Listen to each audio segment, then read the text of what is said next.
오늘 아침 하나님께서 우리에게 주시는 말씀은 로마서 8장 14절로 15절 말씀입니다.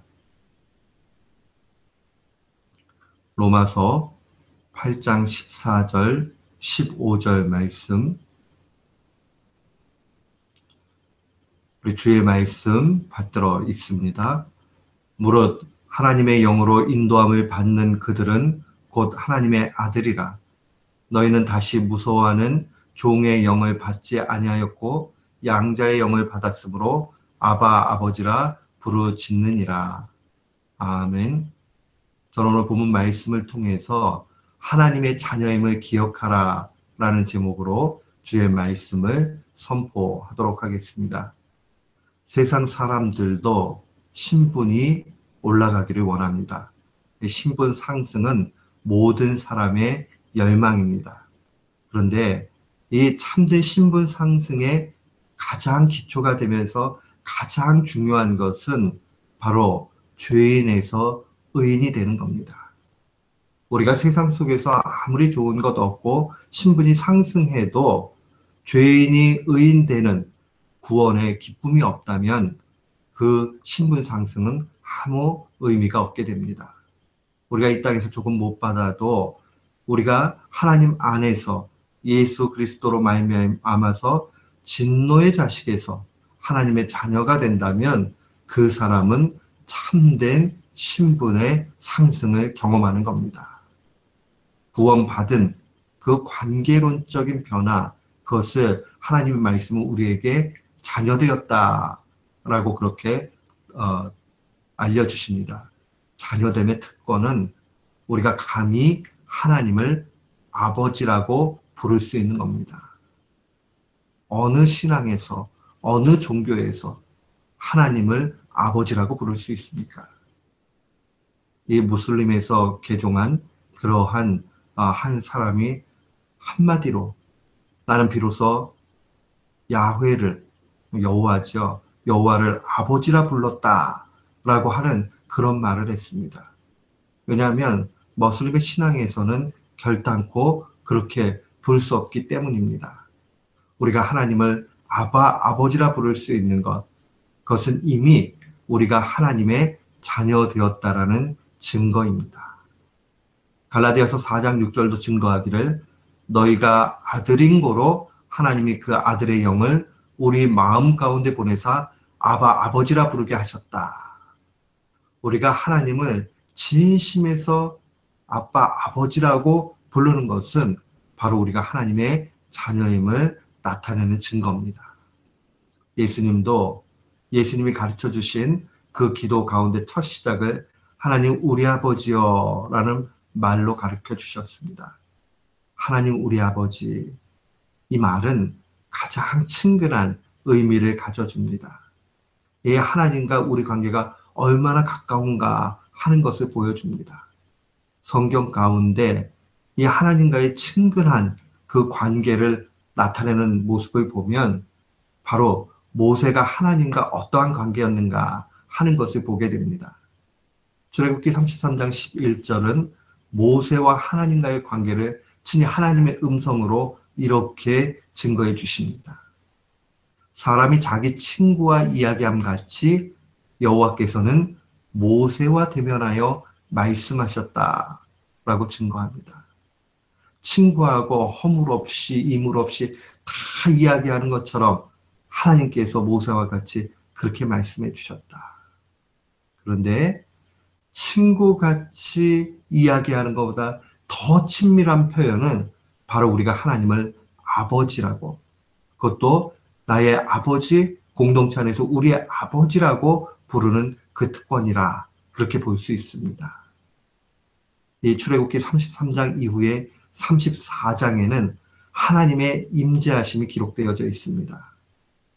이 구름 가운데 임하시는 하나님의 모습이죠. 하나님의 그 이름을 친밀하게 부르는 곳에는 반드시 하나님께서 임재하십니다. 하나님이 그곳에 계시다는 뜻입니다. 사랑하는 성도 여러분, 우리가 하나님을 아버지라고 부르는 것도 큰 특권인데 그뿐만 아니라 하나님께서는 친히 우리를 만나 주시는 겁니다. 그 만나 주시는 하나님, 모세와 대면하는 것보다 더 가까이 그렇게 해주셨던 그 하나님의 모습을 봐야 됩니다. 이 하나님과의 친밀함의 모습을 바울 사도는 이렇게 표현합니다. 하나님의 영으로 인도함 받는 사람, 성령의 인도함을 받는 사람, 그 사람이 바로 하나님의 자녀라는 뜻입니다. 사랑하는 성도 여러분, 우리가요, 성령님의 인도함 가운데서 하나님을 날마다 아버지라 부르게 될 때에 하나님은 우리를 이끌어 가시고 붙잡아 주시고 우리와 함께 하시는 겁니다.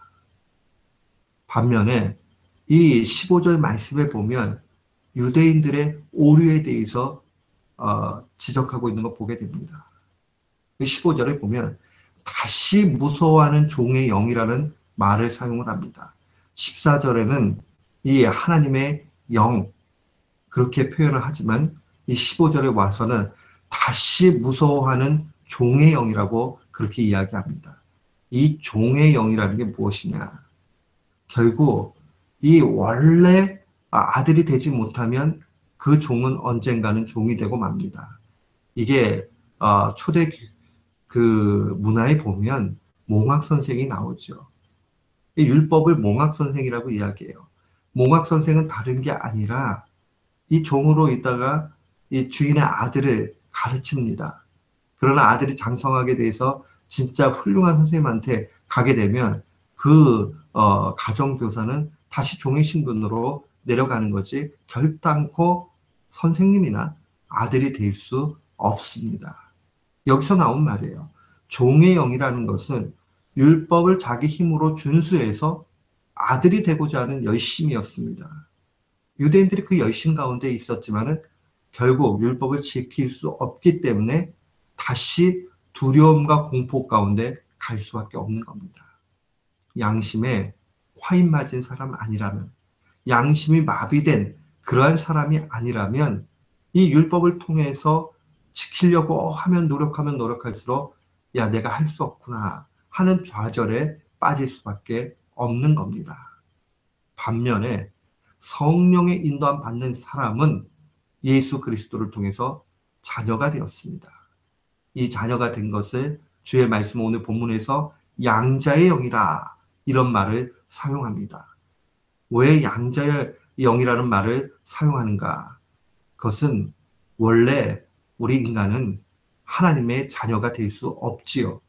그러나 하나님께서 그의 독생자 예수 그리스도의 희생을 통해서 값을 다 지불하시고 우리를 사셔서 그 자신의 자녀로 만들어 주셨기 때문에 adoption, 양자의 영이라 그렇게 이야기를 합니다.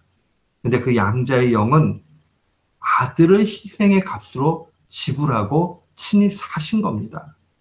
그러니까 그냥 뭐 무턱대고 그래 나 오늘부터 너 내 자식 하자 하고 하신 게 아니에요. 그 은혜만 해도 엄청 큰 은혜인데 당신의 독생하신 그 예수 그리스도를 죽이시는 걸 통해서 우리를 사신 겁니다. 그 값을 다 지불하셨다는 것을 분명히 보게 됩니다. 우리는 이 양자의 영을 받아 하나님의 자녀되었다 하는 것이 얼마나 큰 특권이고 은혜인가를 분명히 기억해야 됩니다. 사랑하는 성도 여러분, 이 양자는요, 법적으로 아들과 동일한 권리를 갖습니다. 우리가 그저 이것을 갖다가 아주 뭐 가벼운 문제로 여길 것이 아니라, 법적으로 분명히 승인된 그런 일이구나. 이 양자라고 사용된 말은 법적 용어예요. 그렇다면 우리가 하나님의 자녀가 되면 어떠한 특권을 누리게 됩니까? 두 가지 기억을 해야 되는데 먼저는 하나님의 나라를 상속받습니다. 다른 말로 이야기하면 영생을 누리게 되는 거예요.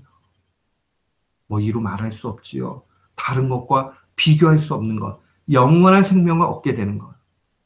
마태복음 13장 천국장에는 이렇게 증거합니다. 그때의 의인들은, 여기서 의인은 예수 그리스도를 믿는 걸 통해서 구원받은 하나님의 자녀들을 이야기합니다. 그때 의인들은 자기 아버지 나라에서 해와 같이 빛나리라. 이 영성의 기쁨 가운데서 영원히 하나님과 더불어서 기쁨 가운데 해같이 빛나며 사는 그 특권이 있다는 것을 분명히 알아야 됩니다. 이 땅 가운데서도 우리가 이 소망을 늘 바라봐야 됩니다. 그래 나는 영생을 소유한 사람이라 하는 것을 마음에 가져야 됩니다. 하나님의 나라에 상속받음, 그게 자녀의 특권이라 하는 것 기억하는 우리 모두가 되시기를 축원합니다. 또한 우리가 하나님의 자녀가 되면 어떠한 특권을 누립니까? 두 번째로 하나님께 구하는 것마다 받아 누리게 됩니다.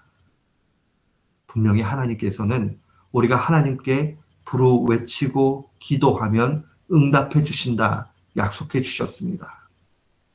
세상의 아비도 자녀에게 자녀가 달라고 하면 아낌없이 주는데 하물며 하늘의 아버지께서 그렇게 하겠느냐라고 주지 않겠느냐라고 우리 주님 말씀하신 것을 분명히 기억해야 됩니다. 하나님 우리에게 한없이 주시기를 원하십니다. 야고보 역시도 야고보서 1장 5절에 너희 중에 누구든지 지혜가 부족하거든 모든 사람에게 후히 주시고 꾸짖지 아니하시는 하나님께 구하라 그리하면 받으리라 라고 그렇게 증거합니다. 하나님께 구하면 하나님이 주시고 우리는 받게 되는 겁니다. 그 사실을 놓치지 말아야 됩니다. 사랑하는 성도 여러분, 하나님 앞에 구함으로 다 받아 누리는 우리 모두가 되시기를 축원합니다. 우리가 세상 살다 보면 어려움도 만나고 힘들 때 있습니다. 그때마다 기억해야 되는 것, 나 하나님의 자녀구나. 나는 이 땅 가운데서도 영생 누려야 되겠구나. 하나님께 부르 외치며 간구하면 하나님이 다 주시는구나. 그 사실 기억하면서 우리의 중심에 하나님으로 가득 채우고 날마다 승리하는 귀한 교우들 되시기를 주님의 이름으로 축원합니다. 아멘.